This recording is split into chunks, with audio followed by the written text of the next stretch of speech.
सुख सौभाग्य की कामना से माता संतोषी के 16 शुक्रवारों तक व्रत किए जाने का विधान। सूर्योदय से पहले उठकर घर की सफाई इत्यादि पूर्ण कर लें। स्नानादित के पश्चात घर में किसी सुंदर व पवित्र जगह पर माता संतोषी की प्रतिमा या चित्र स्थापित करें। माता संतोषी के सम्मुख एक कलश जल भर कर रखें। कलश के ऊपर एक कटोरा भरकर गुड़ व चना रखें। माता के समक्ष एक घी का दीपक जलाएं। माता को अक्षत, फूल, सुगंधित गंध, नारियल, लाल वस्त्र या चुनरी अर्पित करें। माता संतोषी को गुड़ व चने का भोग लगाएं। संतोषी माता की जय बोलकर माता की कथा आरंभ करें। इस व्रत को करने वाला कथा कहते हैं। वह सुनते समय हाथ में गुड़ और भुने हुए चने रखें। सुनने वाला प्रगट संतोषी माता की जय इस प्रकार जय जयकार मुख से बोला जावे। कथा समाप्त होने पर हाथ का गुड़ और चना गाय को खिला देवे। कलश के ऊपर रखा गुड़ और चना सभी को प्रसाद के रूप में बांट देवे। कथा से पहले कलश को जल से भरें और उसके ऊपर गुड़ व चने से भरा कटोरा रखें। कथा समाप्त होने और आरती होने के बाद कलश के जल को घर में सब जगहों पर छिड़कें और बचा हुआ जल तुलसी की क्यारी में सींच दें।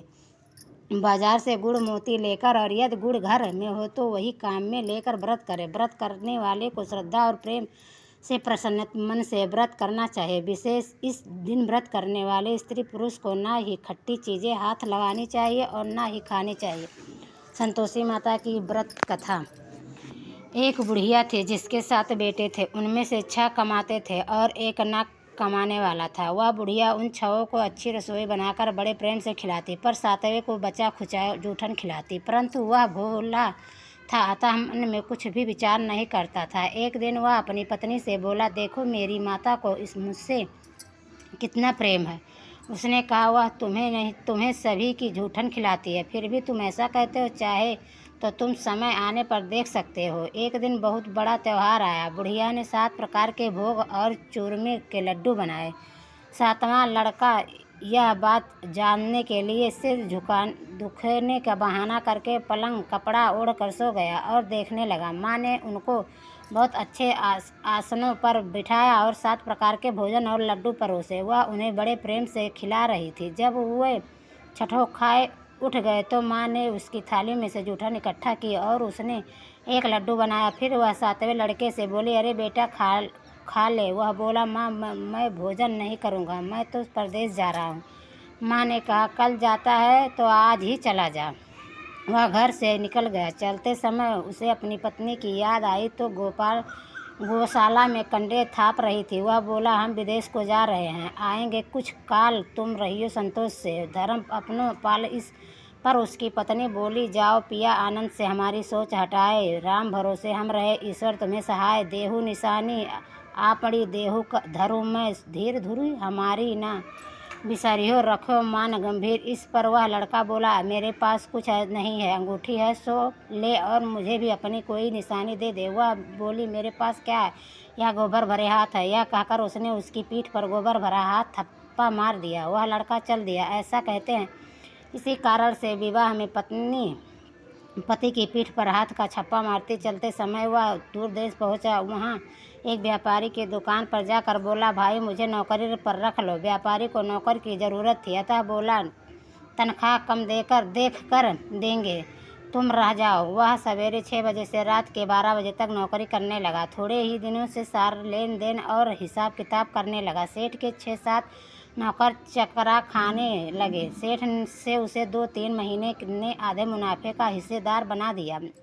12 वर्ष वह नामी सेठ बन गया और उसका मालिक उसके भरोसे काम छोड़कर कहीं बाहर चला गया। उधर उसकी औरत को सास और जिठानी बड़ा कष्ट देने लगी। वह उसे लकड़ी लेने जंगल में भेजती, भूसे की रोटी देती, भुट्टे नारियल में पानी देती। वह बड़े कष्ट से जीवन बिताती थी। एक दिन जब वह लकड़ी लेने जा रही थी तो रास्ते में उसने कई औरतों को व्रत करते देखा। वह पूछने लगी, भानो यह किसका व्रत है, कैसे करते हैं और इसमें क्या फल मिलता है। तो एक स्त्री बोली, यह संतोषी माता का व्रत है, इसके करने से मनोवांछित फल मिलता है। इससे गरीबी, मन की चिंताएं, राज के मुकद्दमे, कलह, रोग नष्ट होते हैं और संतान सुख, धन, प्रसन्न, शांति, मन पसंद वर मिलता है। वह 12 गए पति के दर्शन होते हैं। उससे वह व्रत करने की विधि बता दी। उसने रास्ते में सारी लकड़ियाँ बेच दी। वह गुड़ अर्चना ले लिया। उसने व्रत करने की तैयारी की। उसने सामने एक मंदिर देखा। पूछने लगी, यह मंदिर किसका है? वह कहने लगे,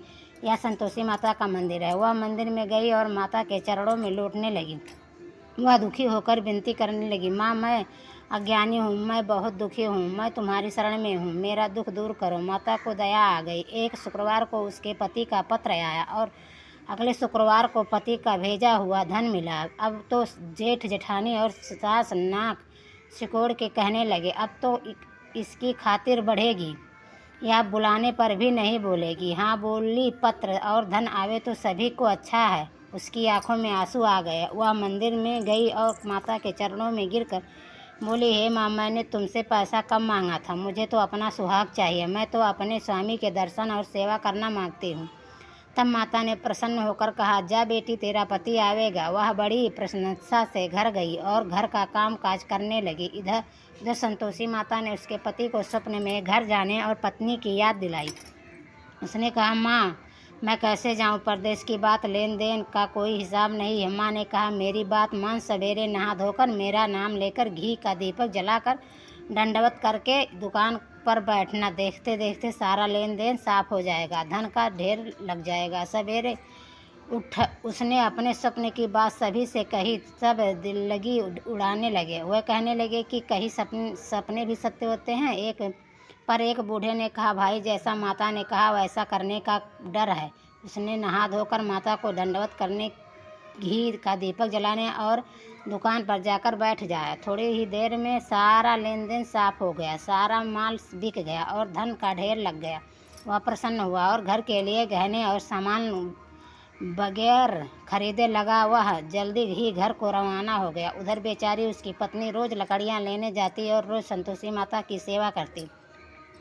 उसने माता से पूछा, हे माँ, यह धूल कैसी उड़ रही है? माता ने कहा, तेरा पति आ रहा, तू लकड़ियों के 3 बोझ बना ले, एक नदी के किनारे रख, एक यहाँ रख और तीसरा अपने सिर पर रख ले। तेरे पति के दिल में उस लड़की के गट्ठे को देखकर मोह पैदा हो गया। जब वह यहाँ रुक जा कर नाश्ता कर पानी करके घर जाएगा, तब तू लकड़ियाँ उठाकर घर जाना और चौक के बीच में गट्ठा डालकर जोर जोर से 3 आवाज़ें लगाना, सासू जी, लकड़ियों का गट्ठा लो, भूखी रोटी दो, भूसे की रोटी दो और नारियल के खोपड़े में पानी दो, आज मेहमान कौन आया है। इसने माँ के चरण छुए और उसके कहने अनुसार सारा कार्य किया। वह तीसरा गट्ठर लेकर घर गई और चौक में डालकर कहने लगी, सासू जी, लकड़ियों का गट्ठर लो, भूसे की रोटी दो, नारियल के खोपड़े में पानी दो, आज मेहमान कौन आया है। यह सुनकर सास बाहर आकर कपट भरे वचनों से उसके दिए हुए कष्टों को भुलाने के लिए कहने लगी, बेटी, तेरा पति आया है, आ मीठा भात और भोजन कर और गहने कपड़े पहन। अपनी माँ के ऐसे वचन सुनकर उसका पति बाहर आया और अपनी पत्नी के हाथ में अंगूठी देखकर व्याकुल हो उठा। उसने पूछा, यह कौन है? माँ ने कहा, यह तेरी बहू है, आज 12 वर्ष हो गया, यह दिन भर घूमती फिरती है, कामकाज करती नहीं है, तुझे देखकर नखरे करती है। वह बोला, ठीक है, मैंने तुझे और इसे देख लिया, अब मुझे दूसरे घर की चाबी दे दो, मैं उससे रहूँगा। माँ ने कहा, ठीक है, जैसे तेरी मर्जी, और उसने चाबियों का गुच्छा पटक दिया। उसने अपना सामान तीसरी मंजिल के ऊपर से कमरे में रख दिया। एक ही दिन में वे राजा के समान ठाठ बाट बन गए। इतने में अगला शुक्रवार आया। बहू ने अपने पति से कहा, मुझे संतोषी माता के व्रत का उद्यापन करना है। वह बोला, बहुत अच्छा, खुशी से कर ले। जल्दी ही उद्यापन की तैयारी करने लगे। उसने जेठ के लड़कों को जमीन के लिए जिमने के लिए कहा। उन्होंने मना लिया। पीछे से जेठानी ने अपने बच्चों को सिखा दिया, तुम खटाई मांगना, जिससे उसका उद्यापन पूरा ना हो। लड़कों ने जिम कर खटाई मांगी। बहू कहने लगी, भाई, खटाई किसी को नहीं दी जाएगी, यह तो संतोषी माता का प्रसाद है। लड़के खड़े हो गए और बोले, पैसा लाओ। वह बोली, कुछ ना समझ सकी, उसका क्या भेद है। उसने पैसे दे दिए और वह इमली की खटाई मांगा कर खाने लगे। इस पर संतोषी माता ने उस पर रोष किया। राजा के दूत उसके पति को पकड़ ले गए। वह बेचारी बड़ी दुखी हुई और रोती हुई माता जी के मंदिर में गई और उनके चरणों में गिरकर कहने लगी, हे माता, यह क्या किया? हंसा कर अब तू मुझे क्यों रुलाने लगी? माता बोली, पुत्री, मुझे दुख है कि तूने अभिमान करके मेरा व्रत तोड़ा है और इतनी जल्दी सब बातें भुला दी। वह कहने लगी, माता, मेरा कोई अपराध नहीं है, मुझे तो लड़कों ने भूल में डाल दिया। मैंने भूल से ही उन्हें पैसे दे दिए। माँ, मुझे क्षमा करो, मैं दोबारा तुम्हारा उद्यापन करूँगी। माता बोली, जा, तेरा पति रास्ते में आता हुआ मिलेगा। उसे रास्ते में उसका पति मिला। उसके पूछने पर वह बोला, राजा मुझे बुलाया था, मैं उससे मिलने गया था। वह फिर घर चले गए। कुछ ही दिन बाद फिर शुक्रवार आया। वह दोबारा पति की आज्ञा से उद्यापन करने लगी। उसने फिर जेठ के लड़कों को बुलाया दिया। जेठानी ने फिर वही बात सिखा दी। लड़के भोजन की बात पर भी खटाई मांगने लगे। उसने कहा, खटाई कुछ भी नहीं मिलेगी, आना हो तो आओ। या कहकर वह ब्राह्मणों के लड़कों को लाकर भोजन कराने लगी। यथाशक्ति उसने उन्हें दक्षिणा दी। संतोषी माता उस पर बड़ी प्रसन्न हुई। माता की कृपा से 9वें मास में उसके यहाँ चंद्रमा के समान सुंदर पुत्र हुआ।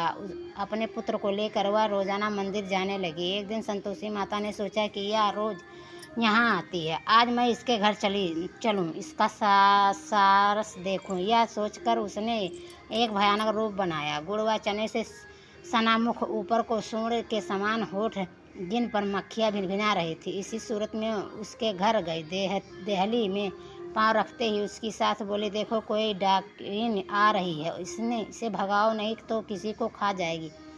लड़के भगाकर खिड़की बंद करने लगे। 7वें लड़के की बहू खिड़की से देख रही थी। वह वहीं से चिल्लाने लगी, आज मेरी माता मेरे ही घर आई है। यह कहकर उसने बच्चों को दूध पीने से हटाया। इतने में सास बोली, पगली, किसे देख कर उतावली हुई है, बच्चे को पटक दिया है। इतने में संतोषी माता से प्रताप से वह लड़के ही नजर आने लगे। बहू बोली, सासू जी, मैं जिसका व्रत करती हूँ यह वो ही संतोषी माता है। यह कहकर उसने सारी खिड़कियाँ खोल दी।